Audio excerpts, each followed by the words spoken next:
Okay, this question for trigo solving is not difficult. However, there are two common mistakes.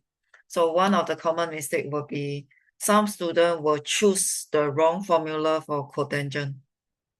Cotangent can be 1 over tangent theta. It can also be cosine over theta. So there are some students who will use 1 over tangent theta. So if you use 1 over tangent theta, you find that your working actually get very long.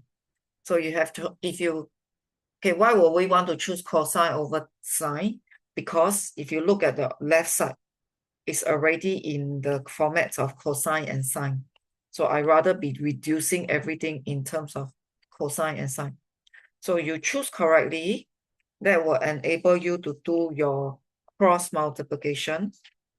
And you'll find that in your cross multiplication, there's quite a bit of cancellation. And okay, until this part, again, sometimes some student will get stuck on this part. So you should relate it to tangent square if you divide this over.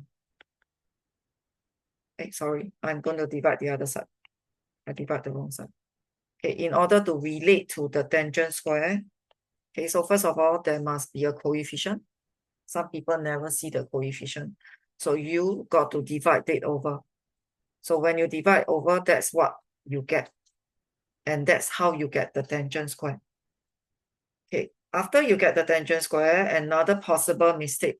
Some students, when they take the square root, they forgot the plus minus. After they take the square root, they will have forgotten the plus minus. Okay, so let's say you don't forget the plus minus. So that actually gave you two situations.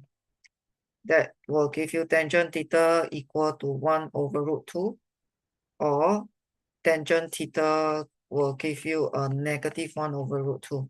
In any case, the basic angle will be the same. So if you do it out, right, the basic angle will be the same. The only difference is the quadrant. So for the first part here, tangent positive, it should be first and third quadrant. However, if you check the range essentially is minus 90 to 90. So it actually doesn't get past the first quadrant. So the third quadrant is actually up. So that's why you go straight for the first quadrant. So that's my first answer. Then if you do the negative part, okay, tangent negative should be second or fourth quadrant. But it doesn't allow second or fourth quadrant because it only until 90. But in this case, it allowed the negative 90. So where is negative 90? So this is 0 degree, this is minus 90. So this is the fourth quadrant. The fourth quadrant in the negative range, which is just a minus alpha. So I will get a minus alpha. So this is the fourth quadrant, and this is the first quadrant.